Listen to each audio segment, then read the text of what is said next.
मैले 6 करोड दिएर पार्टीलाई बुझाएर आएको फलाना फलाना फलाना मान्छेलाई नामै तोकिएको छ। यो हिन्दू धर्म र राजाको माग विदेशी भन्दा नेपालीको माग हो। यो संविधान असफल हो। नेपाली सेनाले हस्तक्षेप गर्नुपर्छ। अब त प्रकाश बहादुर केसीलाई दरबारले मागेर राजीनामा दिएको। चोलेन्द्रको पार्टी कुन हो? त्यो त जानु नि। प्रचण्डकै कारणले यो व्यवस्था अब धरापमा जुन परो भर्खरमा पुग्न आँटेको छ, त्यसका लागि चाहिँ यिनलाई धन्यवाद दिनुपर्छ। कि छोरी पनि भारतीय नागरिक हुन्, अहिले यो नागरिकता दिएका छन्, पछि हामी आयौँ भने यिनको नागरिकता जम्मै छानबिन गरेर। प्रचण्ड चाहिँ कस्ता मान्छे हुन् भने हरेकलाई उकासेर भाँड भैलो गराउने मान्छे। हिजो खड्ग ओलीको सरकारलाई यो अवस्थामा पुर्याएर भाँड भैलो गराउने प्रमुख तपाईँ योजनाकार प्रचण्ड हो। यिनी यस्ता मान्छे हुन् जो यो चुप लागेर बस्नै सक्दैनन्। राजालाई जबरजस्तीबाट सत्तामा निकाले हो नि स्वर्ग हुन्छ भने होइन संविधान सभा भएपछि। तर दुर्भाग्य कस्तो छ भने हामी नेपाली जनता सबभन्दा बढी मान्छे मार्ने सबभन्दा ठुलो नेता हुन्छ। प्रचण्ड र प्रधान न्यायाधीशको भेटमा राम्रो लक्षण देखिरहेको छैन। सायद शेरबहादुरले देवगुरुङलाई दिएनन्, प्रचण्डले मात्रै खायो। राजा बेगरको हिन्दू धर्म तपाईँ कल्पना पनि गर्न सक्नुहुन्न। परिवर्तनको सङ्घारको सङ्केत हो यो। प्रचण्डको खेल यो देशको व्यवस्था जम्मै ध्वस्त गरेर सिक्किम बनाइदिने। हरेक प्रधान न्यायाधीशको अन्तिम कार्यकाल विवादास्पद हुन्छ। अदालतलाई राजनीति विवाद निरूपण गर्न पार्टी र नेताहरूले उकास्छन्। त्यो भएपछि अदालत पनि के हो भने यो त राजनीतिक एउटा के हो भने अखडाको रूपमा आयो।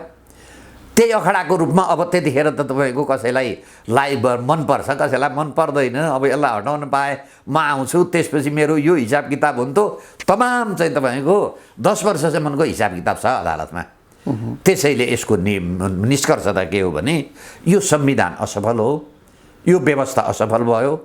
यसमा त अझ मैले त नेपाली सेनाले हस्तक्षेप गर्नुपर्छ। अब त यो सिस्टमप्रति किन संसद नचल्ने, सरकार नचल्ने, अदालत नचल्ने, प्रदेश नचल्ने भनेपछि यो फेरि हामीहरूले तिरेको कर चाहिँ हरेकले खाइरहेको छ। फेरि संसद चलेको छैन, सभासदले संसद सदस्यले भत्ता खाइरहेको छ, तलब खाइरहेको छ, दसैँ भत्ता खाएको छ, प्रदेशको पनि चलेको छ, गाडी चढाएका छन्। संवैधानिक अङ्गमा पनि के हो भने तलब भत्ता त गएको छ, अख्तियार पनि अहिले प्यारालाइज अवस्थामा छ। त्यसैले जब मानिसको तपाईँको शरीरमा हरेक अङ्गले काम गर्न छोड्छ, काम गर्न छोडेपछि त्यो मल्टी अर्ग्यान फेल्युर भनेर त मान्छेको मृत्यु हुन्छ। तर सेनाले यो कुरा त रमिता मात्रै हेरिरहेको छ होइन, अलिकति अब यो हस्तक्षेप गर्नुपर्छ भन्ने आवाजहरू धेरैतिरबाट उठेका छन्, नउठेका होइनन्। तर सेनाको खास ठोस कुनै प्रतिक्रिया छैन र सेना आफै भ्रष्टाचार र अनियमिततामा चुर्लुमै डुबिसकेको छ।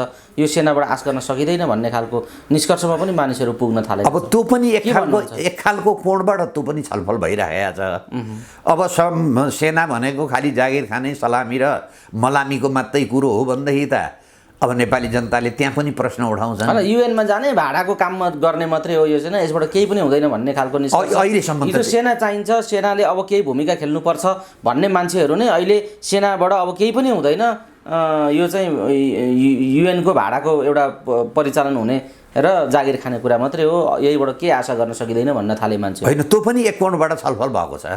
तर हेरौँ न त केही समयमा त उसलाई अदालतको यो अभिगत हुँदाखेरि पनि सेना नबोल्ने, राजनीतिक दलको यो अभिगत हुँदा नबोल्ने भनेपछि त सेना कुन स्टेजमा आउँछ भने जब फेल्युरको अवस्था जान्छ।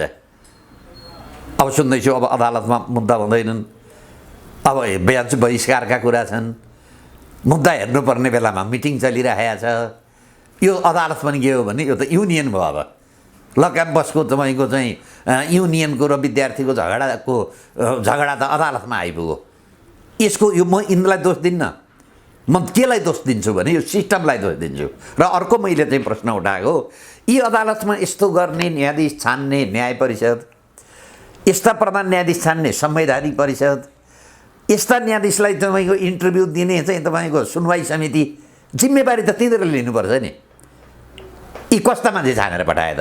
हिजो भन्नुहोस् दीपकराज जोशी, गोपाल पराजुली, जो विवादमा आए हिजो भन्नुहोस् आफैले संसदीय सुनवाई समितिबाट सुशीला कार्कीलाई चाहिँ पास गरेर ल्याएको मान्छे शेरबहादुर देउपा लगायतका काङ्ग्रेसका मान्छेले महाभियोग लाएर सस्पेन्ड गरे।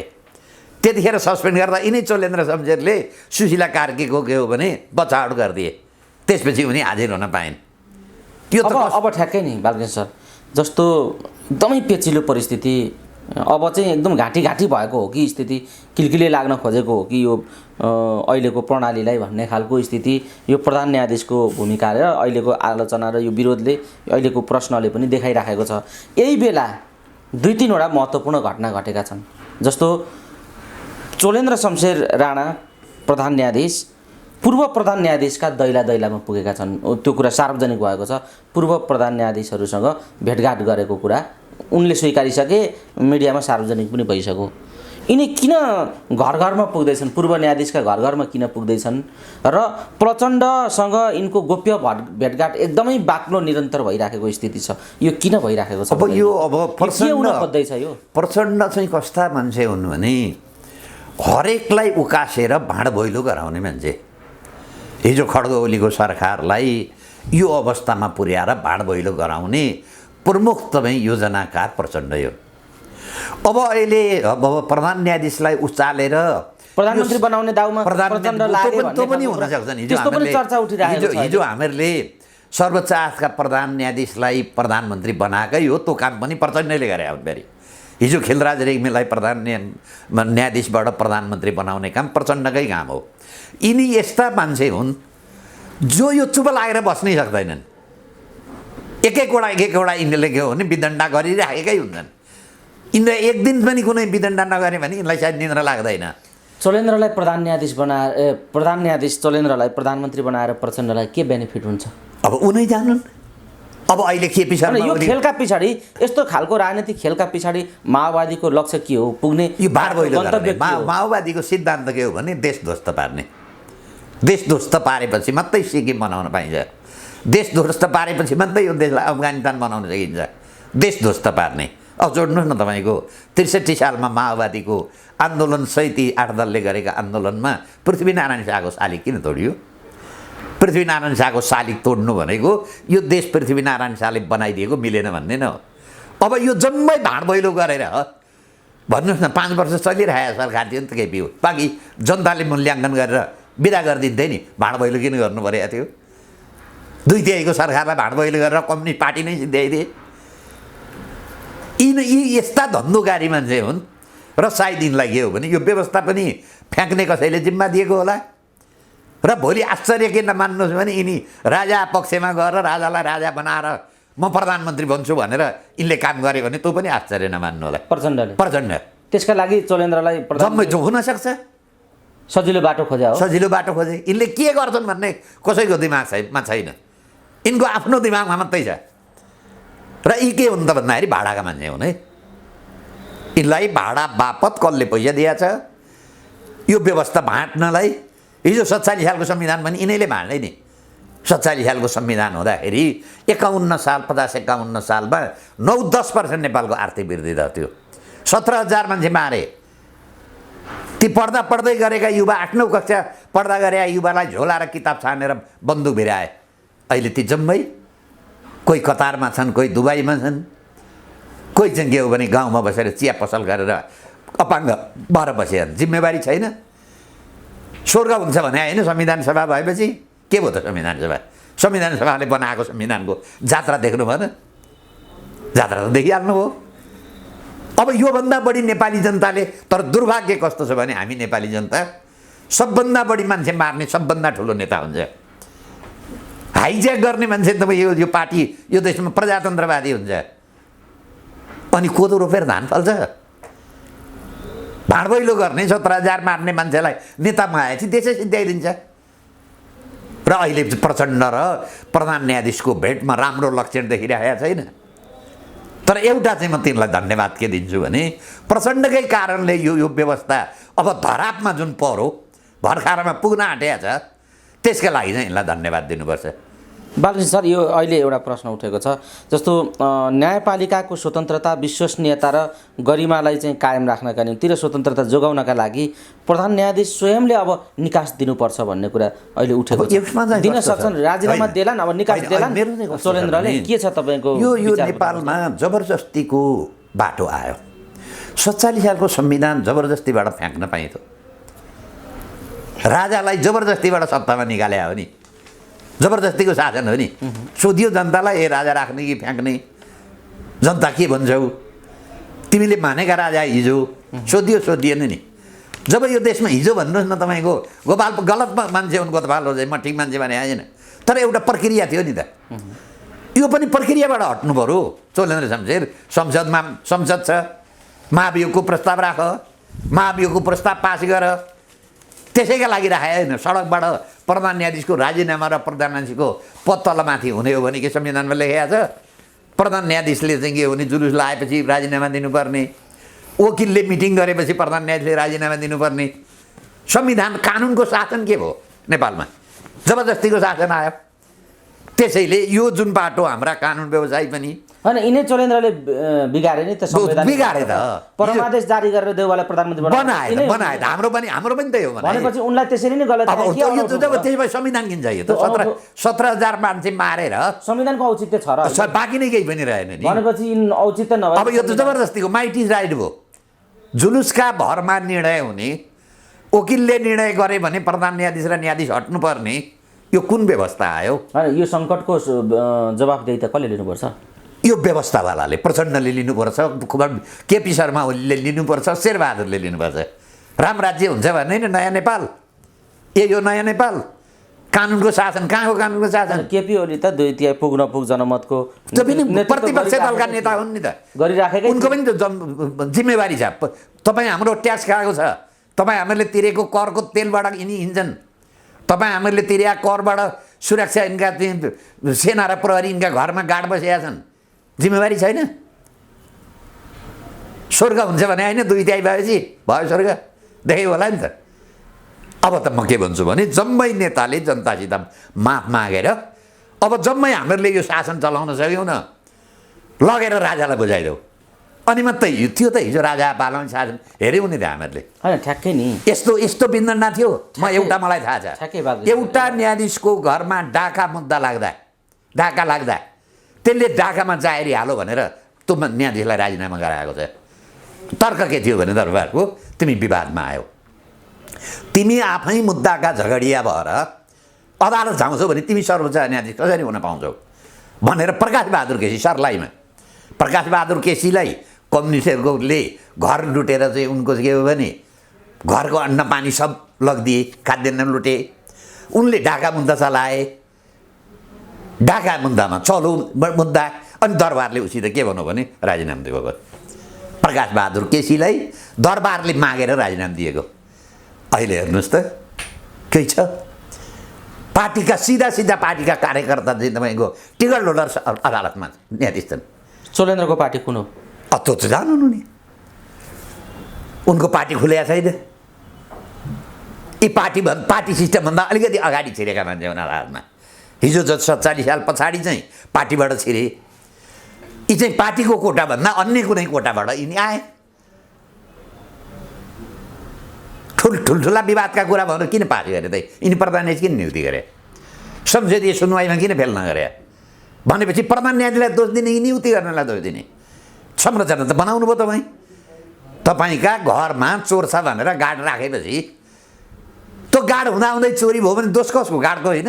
बोराका बोरा पैसा खाएर नियुक्ति गरेको भनेर चित्रबहादुर केसी आयो त। खोइ कारबाही भएको? प्रचण्ड शेरबहादुर लगायत खोइ त कारबाही खाए भनेर उनले खोइ त कारबाही भएको? खोइ त कारबाही भएको? पैसामा खरिद गरेर प्रधान न्यायाधीश बनाइएको हो भनेर हो। खोइ त चित्रबहादुर केसीले भनेको हो कारबाही। खोइ त म त्यति भन्दैछु। यो सिस्टममा हरेक पद बिक्रीमा छ। अहिले माधव नेपालको एउटा चौधरी छैन? तँले अघिल्ला दिनसम्म मेरो मन्त्री थियो, मैले बुझाउन सकिनँ, मलाई मन्त्री दिएन भन्छ।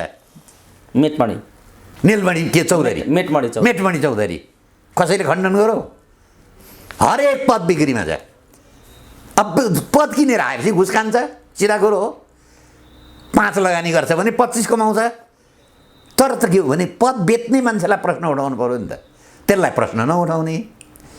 अनि त्यहाँबाट नियुक्ति भएर आएको प्रक्रियाबाट आएको मान्छेलाई अनि प्रश्न उठाएर यो समस्या समाधान त हुँदैन। जरामा जाउनुहोस्, डरो के हो? समस्या के हो? यस्ता मान्छे बारम्बार किन अदालतमा विवादमा आउँछन्? हरेक प्रधान न्यायाधीशको अन्तिम कार्यकाल विवादास्पद हुन्छ। किन? के हो त? छनौटमा समस्या छ कि यो 30 सूत्र कार्यकालको समस्या छ कि ती पार्टीका पछाडि चाकडी गर्न हिँड्छन् कि के हो त समस्या? समस्या टालटुले समस्याबाट भएन, अब समस्याको जडमा जानु पर्यो। म चाहिँ के देख्छु भने समस्या 12 बुँदे दिल्ली सम्झौतामा चाहिँ त्यो जबरजस्तीबाट आएको व्यवस्था हो नि यो। र तपाईँ याद गर्नु, जसरी आयो व्यवस्था त्यसरी जान्छ। जबरजस्तीबाट आएको व्यवस्था जबरजस्तीबाट जान्छ, जान आँटो। त्यसैले यो चाहिँ के हो भने यो मल्टी अर्गान फेल्युर सिस्टमको, जसरी मान्छे अघि मैले भने अब मान्छेको शरीरका हरेक अङ्गले काम गर्न छोडेपछि मर्छ। यो राज्य रूपी जुन शरीरको अङ्ग छ यसका पनि हरेक अङ्गले काम गर्न छोडो। अख्तियार काम गर्दैन, अदालत काम गर्न छोडो, संवैधानिक अङ्ग काम गर्दैन, संसद काम गर्दैन, प्रदेश काम गर्दैनन्, एउटै काम चाहिँ चालेको छ घुस भ्रष्टाचार चाहिँ, कहीँ रोकटोक छैन, खुलमखुला चलेको छ। अनि यो देश चल्छ। अब त जनता उठ्नु पर्यो सडकमा। यो घटनाले के प्रमाणित गर्छ भने अब नेपालमा जनता उठ्नु पर्यो, नागरिक सरकार बनाउनु पर्यो, नागरिक आयोग बनाउनु पर्यो। अहिलेसम्म ककलले नियुक्ति गर्दा पैसा खाएर नियुक्ति गरे त, अनुसन्धान नगर्ने। यही भन्नुहोस् न, तपाईँको के कुमार गोल्छा, तपाईँको चाहिँ यो विराटनगरकी एमालेकी सांसद, उनले अख्तियारमा बयान गरेकी छन्। राज्यलक्ष्मी गोल्छा। कान्तिपुर चाहिँ तपाईँको एफएमको 7 बजेको हेडलाइनरमा इन्टरभ्यू छ, मैले 6 करोड दिएर पार्टीलाई बुझाएर आएको, फलाना फलाना फलाना मान्छेलाई नामै तोकेको छ। झलनाथ खनाल, तत्कालीन चाहिँ एमालेकी नेता विद्या भण्डारी, ईश्वर पोखरेल, यही चाहिँ तपाईँको केपी शर्मा ओली पद बिक्री गर्न पाइन्छ। भट्टाचार्य त यही हेर्नु न, ललिता निवास देख्नु पनि जात्रा। निर्णयकर्ता बाबुराम र माधव नेपाललाई मुद्दा छैन, टिप्पणी उठाउने कर्मचारी चाहिँ मुद्दा लिएर बोकेर हिँडेका छन्। व्यवस्था चल्छ। त्यो भन्दा अर्को केही चाहिँ तपाईँको चाहिन्छ उदाहरण? ठिक छ, यो समग्र विषय तपाईँले विगत लामो समयदेखि उठाउँदै आउनु भएको छ, आन्दोलन पनि गर्दै हुनुहुन्छ, जनता सङ्गठित पनि गर्दै हुनुहुन्छ, तपाईँहरूको आफ्ना एजेन्डा छन्। तर अहिलेको लेटेस्ट तत्कालको राजनीतिमा यो के भइराखेको छ र यो कता जाने, यसको गन्तव्य कतातिर छ भन्ने विषयमा धेरै छलफलहरू भइराखेका छन्। र यही बेला जुन गठबन्धन गरेर 2/3 पुग नपुग 2/3 जनमतको सरकार ढालेर, आफ्नै सरकार ढालेर प्रचण्ड, विशेष गरी प्रचण्ड माधव नेपालले जसरी एउटा नयाँ गठबन्धन गर्दै शेरबहादुरलाई प्रधानमन्त्री बनाए प्रचण्डले, अहिले त्यही प्रचण्डको पार्टीका अर्का शीर्ष नेता देव गुरुङ चाहिँ यो शेरबहादुरले तुरुन्त राजीनामा दिनुपर्छ भन्दैछन्। यता प्रचण्ड गठबन्धनबाट शेरबहादुरलाई प्रधानमन्त्री बनाउँछन्, फेरि देव गुरुङ चाहिँ यो शेरबहादुरले राजीनामा गर्नुपर्छ भन्छन्। विरोधाभासपूर्ण यो अनौठो कुरा, यो त जम्मै विरोधाभासपूर्ण छ।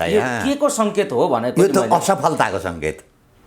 र यो असफलता आफ्नै पार्टी र आफ्नै पार्टीको अध्यक्ष पार्टी छ यहाँ त डाका दल छन्, अध्यक्षले देउबालाई प्रधानमन्त्री बनाउँछ, पार्टीको शीर्ष नेता चाहिँ पार्टी पनि छोडेको छैन, तर त्यही पार्टीले गरेको निर्णय विरुद्धमा तपाईँले कहिले काहीँ यो झिझाका डाका देखे होला कहिले? ती डाका जम्मै मिलेर जान्छन् नि, त्यो डाका गरेर लुटेर आएको सम्पत्ति बाँड्ने बेला उनीहरूको बिचमा झगडा हुन्छ, अनि एकले अर्कालाई मार्छ। हिजो एउटै ग्रुप थिए, खानकीको झगडा हो, सायद शेरबहादुरले देव गुरुङलाई दिएनन्, प्रचण्डले मात्रै खायो, अनि देव गुरुङ विरोध गर्दैन। अब पार्टीको भन्नुहोस् न, यो पार्टी व्यवस्थाको असफलता। नेताको कमान्डमा कोही पनि छैनन्, सब आफ्नो धन्दा गरेका छन्। अब धन्दा उसलाई फाइदा भएन देव गुरुङलाई, यो चाहिँ अहिलेको शेरबहादुरबाट प्रचण्डले मात्रै फाइदा खाए। अर्थमन्त्री पनि प्रचण्डले आफ्ना हनुमानलाई ल्याएर बनाए, देव गुरुङ त बनेन कहीँ पनि। उनले पनि त बाबाजी भन्नु त राजनीति गरे होइन। अब चाहिँ के हो भने शेरबहादुर निस्क्यो भने अर्कै गई बहादुरले मलाई केही दिन्छ कि? खेल त त्यसैको। त्यसैले यसको छोटकरी भन्दा हरेक 10-12 वर्षमा जुन नेपालमा परिवर्तन हुन्छ, परिवर्तनको इतिहास छ। अब 12-13 वर्ष भएर परिवर्तनको सङ्घारको सङ्केत हो यो। यो शरीरमा रोग भएपछि रोग देखाउने ज्वरो हो यो। हरेक ठाउँबाट ज्वरोको लक्षण देखिन्छ, ज्वरो आइरहेको छ, 4-5 डिग्री पुग्यो। अब तर अब के हो भने सेना चुबलाएर बस्छ, जनता हत्याराका पछाडि मात्रै छन्। अब बल्ल जनताले बुझ्यो अब सडकमा आउन थाल्नु पर्यो। हामी कुनै समय एउटा चाहिँ के भने आह्वान गर्छौँ देशभरिका जनता आउनु होला, यी जसरी आए त्यसरी विदा गर्नुपर्छ, होइन भने यिनीहरूले यो देशलाई काम नलाग्ने पत्रु बनाएर सिक्किम बनाउँछन्। प्रचण्डको खेल यो देशको व्यवस्था जम्मै ध्वस्त गरेर सिक्किम बनाइदिने। अहिले त्यही काममा यिनी सक्रिय छन्। कहिले प्रधान न्यायाधीश उठाउँछन्, कहिले माधव नेपाल उठाउँछन्, कहिले शेरबहादुर उठाउँछन्। फेरि ती लात्ताले दिन्छन् र त्यही लातेर हिर्काइहाल्छ। देवगुरुङ उचालिदिन्छन् र उसकै विरुद्धमा लगाइदिन्छन् भनेपछि अब नि अब प्रचण्डको भविष्य के हो बालकृष्ण सर? यसो गरेरै प्रचण्डको राजनीति चलिरहन्छ। अहिले यिनको राजनीति कहाँ हो भने यिनी सिक्किम बनाउन पाए भने मुख्यमन्त्री, यिनको भविष्य यिनको सपना चाहिँ मुख्यमन्त्रीको इच्छा छ यिनको। किनभने अधिकांश यिनका नातागोता सब मान्छे भारतीय छन्, भारतीय नागरिकतावाला। यिनकी छोरी पनि भारतीय नागरिक हुन्। अहिले यो नागरिकता दिएका छन्, पछि हामी आयौँ भने यिनको नागरिकता जम्मै छानबिन गरेर एक रद्द गर्छौँ त्यो नागरिकता। यिनले भाँडभैलो किन गर्दैछन् त भन्दाखेरि सिक्किमको बाटो। नेपाली जनतालाई एउटा भावना के बनाइदिएछ भने कुनै नेता, कुनै पार्टी, कुनै संविधानले काम गरेन। बरु योभन्दा त अर्को देशमा मिल्दाखेरि चाहिँ के भने शान्ति हुन्छ, विकास हुन्छ, अमन चयन हुन्छ भने त्यही ठिक। हिजो सिक्किममा जुन भावना विकास गरियो नि, लेन्डु जोर्जेले जे भावना विकास गरेर लगेर देश विलय गरे, त्यही भावनाको विकास चाहिँ के भने प्रचण्डले गर्न खोज्दैछन्। अब यिनी कति सफल हुन्छन् यो कुरो कति जनताले बुझ्छन्, यिनका पक्षमा कति जनता लाग्छन्, अथवा जनता सडकमा आए भने बच्ला, जनता सडकमा आएनन् भने सिक्किम हुनु अथवा अफगानिस्तानबाट हामी बच्छौँ जस्तो लाग्दैन। त्यस्ता ठुल्ठुला समस्या आएका छन्। समस्या चाहिँ के भने जनतामा पुर्याइँदैन। एमसिसीको समस्या छ, कोही बोल्न तयार छैनन्। कुनै पनि दिन तपाईँ बिहान उठ्दाखेरि एमसिसी पास भयो भनेर रेडियो नेपालले समाचार आउन सक्छ। यहाँ त जम्मै देशको अहित हुने काम त जम्मै राति गरिन्छ। त्यसैले यो देश एकदम तरल अवस्थामा पुग्यो। अब तपाईँ हामी जस्ता र आम नेपाली जनता सचेत हुनु पर्यो पहिले। यही सन्दर्भमा नि बालकृष्ण सर, जसरी तरल अवस्था भयो, अप्ठ्यारो स्थिति भयो, यहाँ राष्ट्रियता, जनतन्त्र, जनजीविकाका सवालहरू सङ्कटमा परे, पार्टीभित्रका गलत नेतृत्वको गलत निर्णयले अप्ठ्यारो स्थिति परिराखेको छ भनेर निरन्तर राष्ट्र र जनताका निम्ति आवाज उठाइराखेको छु भन्ने भीम रावल एमालेभित्र अझै ठुलो चर्को स्वरमा अहिले विरोधको आवाज उठाइराखेका छन् र पार्टीको आन्तरिक विवादमा 10 बुँदेलाई विषय बनाएर उनले कार्यदलबाट राजीनामा पनि दिएका छन्। यो भीम रावलको भित्र पार्टीभित्र उठेको झगडा के साँच्चै राष्ट्रियता र जनतासँग जोडिएको विषय हो कि यो खान्तेपिन्तेकै रडाको हो? भीम रावलहरूको पार्टीभित्र एमालेभित्रको गन्जागोल के हो यो बताइदिनुहोस् त। यो चाहिँ के हो तपाईँले बुझेको गन्जागोल के हो? यो भीम रावल पनि महत्त्वाकांक्षी मान्छे हो। उनी केपी शर्मा ओली पछाडि दोस्रो वरियतामा हुने इच्छा गरेर म एकचोटि प्रधानमन्त्री हुने मान्छे भनेर उनी माधव नेपाल छोडेर खड्ग ओलीतिर आए। खड्ग ओलीजीले च्यापे तपाईँको रामबहादुर थापा बादललाई। त्यो रामबहादुर थापा बादललाई च्याप्नुको पछाडि पनि के देखिन्छ भने लाउराम चौधरीको भनाइअनुसार अम्बर लामा जो मदन भण्डारीको हत्याको जिउँदो साक्षी थिए, ती साक्षीलाई मार्ने निर्णय विद्या भण्डारीको कोठामा डेरामा विद्या भण्डारी, त्यसपछि केपी शर्मा ओली, रामबहादुर थापा बादलको निर्णयबाट भयो। त्यो लाहुले त्यो भनिरहेका छन्। अब यो रामबहादुर थापा बादल माओवादी छोडेर केपीकामा आउँछन्। अनि केपीकामा आइसकेपछि केपीले के हो भने रामबहादुर थापा बादललाई च्याप्छन्। यो कहीँ गठजोड मिल्छ कि यो? अनि त्यो देखेपछि उनले सायद रावलले के गरे भने अब मेरो यहाँ भविष्य बाँकी छैन है, यो त त्यो एउटा चाहिँ के भने कोटरीले मात्रै खाने रहेछन् भनेर उनले के हो भने अब यहाँ मेरो भविष्य देखेन भनेर उनी पनि घुर्क्याउँदैछन्। अब घुर्क्याएकोमा फेरि केपी शर्मा ओलीले प्रश्न जवाब गरिदिए। अब यो 10 बुँदे सिद्धियो, यो त हिजो माधव नेपाल आउँछ कि भनेर झुक्याउने खेल पो त। माधव नेपाललाई आएपछि 10 बुँदे के बाँकी छ यो भनिदिए। त्यसको अर्थ के हो भने नेपालमा पार्टी असफलता भयो है। पार्टी चाहिँ के भए त भन्दाखेरि जनताको सेवा गर्ने पार्टी भएनन्, यी डाका दल भए। डाका दल भएपछि डाका गरेको पैसा ल्याएर जम्मैलाई भाग शान्ति मिलाउनु भएन भनेदेखि त डाकैहरूको बिचमा झगडा हुन्छ नि, अनि ती मारामार गर्छन्। यही सङ्केत हो। सायद केपी शर्मा ओलीले शेरबा के यो चाहिँ रावल भीम रावललाई दिएनन् भाग, उनको इच्छा त भाग शान्ति पाउने हो। त्यसैले कोही पनि दुधले नुहाएको छैन नेपालमा। यो अझ यो 12 बुँदे समर्थकता कोही पनि दुधले नुहाएका मान्छे होइनन्। यी 12 बुँदेबाट आएका मान्छेबाट के ठुलो तपाईँले अपेक्षा गर्नुहुन्छ? रोप्ने बेला कोदो रोप्ने अनि धान फलो, धान फल्छ। यही बेला नि बालकृष्ण सर, यही बेला अहिले विभिन्न किसिमका वैदेशिक हस्तक्षेपहरू पनि बढे भन्ने खालको चर्चा उठेको छ र वैदेशिक हस्तक्षेप योभन्दा अगाडि कहिल्यै पनि यति जटिल ढङ्गले वैदेशिक हस्तक्षेप बढेको थिएन, अहिले यो देशमा त्यस्तो किसिमको हस्तक्षेप बढिराखेको छ भन्ने खालको अहिले चर्चाहरू उठेका छन्। र वैदेशिक हस्तक्षेपको सन्दर्भमा जोड्दाखेरि बढी चाहिँ एमसिसीको विषय उठेको छ अहिले भने सँगसँगै हिन्दू राष्ट्रको कुरा पनि उठेको छ। भारतका साधु सन्तहरू आएर डाइरेक्ट यो अब नेपाल हिन्दू राष्ट्र हुनुपर्छ, होइन भने हामी चाहिँ फरक ढङ्गले सोच्न बाध्य हुन्छौँ भनेर बोल्न थाले। शङ्कराचार्यले आज सभा नै गरे भैरवामा, त शङ्कराचार्य जस्ता मान्छेहरू आएर यहाँ जबरजस्त हिन्दू राष्ट्र हुनुपर्छ भन्न थाले। यो कस्तो खालको लक्षण हो? यो हस्तक्षेप हो कि होइन? यो कस्तो खालको कुरा हो? यो कस्तो हो भने यो एमसिसी के हो, हिन्दू राष्ट्र हुनुपर्छ भन्ने कुरा यो के हो भने के भन्नुहुन्छ यो विषयमा? हिजो 45 सालमा गणेश मानका घरमा भारतको संसद सदस्य भूपू प्रधानमन्त्री चन्द्रशेखर आएर हुङ्कार गरो। त्यहाँ आउँदा सुरजित सिंह बर्नाला लगायतका संसद सदस्य भारतका थिए। हामीहरूले स्वागतै गरे नेपाली जनताले। त्यसपछि भारतमा 12 बुँदे दिल्ली सम्झौता गर्नुभन्दा अगाडि पुष्पकमल दाहाललाई 10-12 वर्ष भारतले ज्वाइँ जसरी पालो, हतियार दियो, विस्फोटक पदार्थ दियो, नेपाली 17,000 मान्छे मारे नेपाली जनताले, तपाईँको अन्यथा भनेनन्।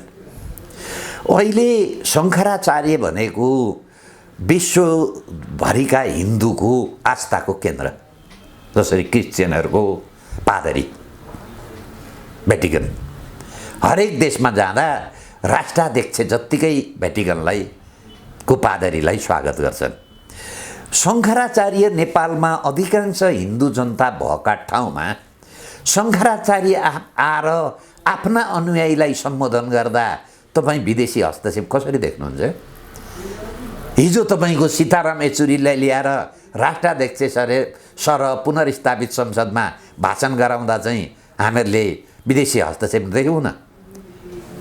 एउटा हिन्दू धर्मको आस्थावाला मान्छेमा आएर र नेपालको साबिक बमोजिम हिन्दू धर्मको राष्ट्र कायम हुनुपर्छ, बहुमत हिन्दू राष्ट्र हिन्दू छन्, यो हिन्दूको आस्थाको केन्द्र हो, हाम्रो सहित आस्थाको केन्द्र हो भन्दा कसरी वैदेशिक हस्तक्षेप हुन्छ? राजाका कुरा पनि उनीहरू भित्र ठिक छ, राजा उठाए। हिन्दू धर्ममा राजाको त हिन्दू धर्ममा त राजाको अहम भूमिका हुन्छ। राजा बेगरको हिन्दू धर्म तपाईँ कल्पना पनि गर्न सक्नुहुन्न, त्यति ठुलो। यी हाम्रा राजालाई विष्णुको अवतार मानिन्छ। हिन्दू धर्मले सांस्कृतिक रूपमा राजा एउटा धार्मिक प्रतीक पनि हो भन्ने भनाइ पनि छ, तर त्यो आधारमा राजाको चाहना पनि कतै व्यक्त भयो भने त्यो अनौठो भएन धार्मिक हिसाबले। तर के यो हाम्रा राजा, हाम्रो जसलाई राजा बनाउन खोजिएको छ, जो राजा भनिएको छ, उनी हिन्दू आचरण र संस्कारमा छन् त भन्ने प्रश्न पनि छ। अब यो हिन्दू भनेको चाहिँ बडा यो चाहिँ वास्तवमा यो यति हाम्रा राजा त विष्णुको अवतार मान्न लायकका सांस्कृतिक रूपमा त्यस्ता खालका मानिरहेका छन्। तपाईँको दक्षिण भारतमा नाच्दै हिँडेका छन्। होइन एउटा कस्तो छ भने रक्सी जस्तो हिन्दू धर्म यति सजिलो धर्म रहेछ। रक्सी खाए पनि हिन्दू नै हुने, नखाए पनि हिन्दू नै हुने।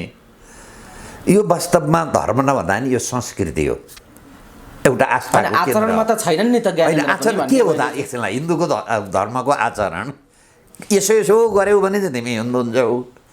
अहिले भन्नुहोस् न, जनै लाए पनि हिन्दू, नलाए पनि हिन्दू। यो यति सजिलो धर्म हो नि हो। त्यसै यसलाई यो मुस्लिम धर्म, त्यसपछि यो क्रिस्चियन धर्म जस्तो जटिलता यसमा छैन। र त्यतिको कारणले तपाईँको भन्नुहोस् न, तपाईँको रक्सी खाएन, अब सार्वजनिक रूपमा त प्रमाणित भएको छैन। तर रक्सी खाने बित्तिकै चाहिँ हिन्दू आचरणमा रहन भन्ने कुनै शास्त्रमा लेखेको छ त? छैन। शास्त्रमा त यसलाई त्यो रक्सीलाई पनि पवित्र तपाईँको पेय पदार्थको रूपमा लिएकै छ नि। त्यसैले नेपालमा मानेका छन् त, गर्नुहुन्छ कि भारतमा योभन्दा अगाडि पूर्व राजालाई बोलाएर हेर्नुहोस् त, त्यहाँको भिड हरिद्वारमा भेट देखेको जम्मै मूर्ख हुन् त, होइनन् नि। त्यसैले यो आस्थाको कुरो हो। भन्नुहोस् न, हामी मन्दिरमा एउटा ढुङ्गाको मूर्ति राखेको छ, हामी त्यसलाई केही पनि भन्न सक्छौँ न। त्यो आखिर बोल्ने त होइन नि केही पनि। हेर्नुहोस् त, तपाईँको माओवादीले जम्मै हिन्दू मन्दिर फुटाएर ध्वस्त पारिदियो। केही मान्छेले प्रश्न गरे नि, आफ्नै चाहिँ वासस्थान रक्षा गर्न नसक्ने भगवान्ले अरूलाई के रक्षा गरिदिन्छन् भन्छन् नि। यो आस्था हो, हेर्नुहोस्, मूर्ख कुरा हो। यो आस्थाको कुरो हो। हामी ढुङ्गालाई पूजा गरेर आस्था देवता मानिरहेका ठाउँमा ती त जीवितै मान्छे छन् नि। त्यसैले के हो भने यत्तिका कुराले उनी चाहिँ के हो भने हिन्दू आस्था भएनन् भनेर चाहिँ तपाईँको हिन्दू धर्मबाट बाहिर निस्के भन्ने अर्थ लाग्दैन। अब मानेका छन् त, नेपालीले माने, संसारका हिन्दूले माने, भारतका हिन्दूले ल्याएर खुट्टैमा ढोक्छन्, तर आचरणमा बस्नुपर्छ, त्यसमा मेरो पनि अन्यथा बनाइ होइन। तर हिन्दू धर्मको आचरण यो भनेर नलेखिएको कारणले यो गरेपछि चाहिँ त चुत भइस्, यो गर्दाखेरि चाहिँ त रहन्छस् भन्ने यसको खास किसिमको व्याख्या मैले देख्दिनँ। तर यो हिन्दू धर्म र राजाको माग विदेशी भन्दा नेपालीको माग हो। हामी भन्नुहोस् न, हामी 5-10 वर्ष यो संविधान जारी भएकादेखि भने, तर राजा संवैधानिक हुनुपर्छ। अझ हामीहरूले त संसद अन्तर्गत भनेका छौँ। यो माग त नेपालीको माग हो। अब नेपालीले माग्न थालेपछि विदेशीहरू पनि समर्थन गर्दैन आए, त्यो स्वाभाविक हो। अस्वाभाविक के हतियार लगाएर तपाईँको जम्मै धर्मवाला मान्छेलाई भारतले हतियार दिएको होइन? 12 वर्ष पालेको छैन प्रचण्ड जसरी। प्रचण्डले त युद्धका बेलामा ती अग्ला अग्ला मान्छे को हुन्, किन अनुसन्धान भएन? यी कुरातर्फ चाहिँ हामी नजाने, एकल काँटे भएर कि विरोध गर्छ 45 सालमा विरोध गर्नुपर्छ नि त। प्रचण्डलाई त्यही भारतमा ज्वाइँ पालेर आएका हामीहरूले सबभन्दा ठुला नेता बनाएको होइन? त्यसैले के हो भने त्यसरी गर्नु हुँदैन। र यो राजा र नेपालको हिन्दू धर्मको माग नेपाली जनताको माग हो। हामी भन्नुहोस् न, हामी त त्यही दुइटै एजेन्डामा, कि हामी पनि विदेशीबाट परिचालित भयौँ त? हामी भारतमा गएर निर्वाचन गरेका छौँ, छैनौँ नि? त्यसैले यो जब नेपालका कुरा उठाउन थालेपछि एउटा विदेशी चाहिँ एउटा छाप्पा लगाइदिने, छाप लगाइदिने, विदेशी एउटा झन्डा बोकाइदिने, त्यो आम प्रचलन हो। त्यो चाहिँ बढी अधिकांश के हो भने सत्तावाला मान्छेको भन्थे। हिजै भन्नुहोस् न, 36-37 कति 22 के अरे 30-32 सालमा बिपी आउँदाखेरि कमल थापा एयरपोर्टमा यो चाहिँ प्लेन उत्रिन दिनु हुँदैन भन्ने जुलुस लाउने मान्छे अहिले बिपी एकदम भक्त भएका छन्। यो समय परिस्थिति अनुसारको कुरो हेर्नुहोस्। त्यसैले अब त्यो चाहिँ तपाईँको शङ्कराचार्य आएर भैरवामा भाषण गर्ने बित्तिकै हस्तक्षेप भयो, अनि राजा चाहिँ आचरणमा बसेनन्, हिन्दूका होइनन्। धर्मनिरपेक्ष राष्ट्र घोषणा भयो, त्यही अनुसारको कानुन ठिक छ। यहाँ चर्च आउन सक्छ, चर्चका लागि माधव नेपाल, त्यहाँ त धर्म सापेक्ष हिन्दू राष्ट्र हुनुपर्छ। ठिक छ, हामी नै हाम्रै मान्छे गएका छन् त त्यहाँ। यो धेरै अधिकांश चाहिँ तपाईँको शङ्कराचार्य काम जम्मै हाम्रा मान्छेले गरेका छन्। नेपालका लागि नेपाली पार्टीमा संलग्न मान्छे गरेका छन्।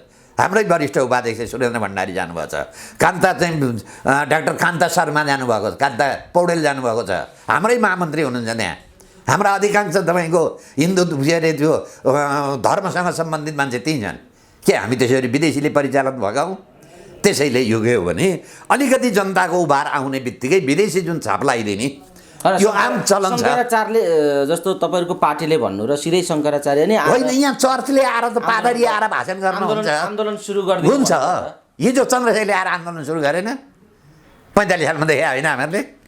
अनि शङ्कराचार्य आउनु नमिल्ने, यहाँ पादरी आउन हुने, यहाँ अरू धर्मावलम्बी आउने हुने चाहिँ तपाईँको किन चाहिँ शङ्कराचार्य आउनु नहुने? र उनीहरूको आफ्नो धर्मको कुरोलाई धर्म कायम हुन्छ किन भन्न नपाउने? कुन कसले रोक्ने? त्यसैले यो विदेशी हस्तक्षेप होइन, यो नेपाली जनताको माग बमोजिमको कुरा हुन्।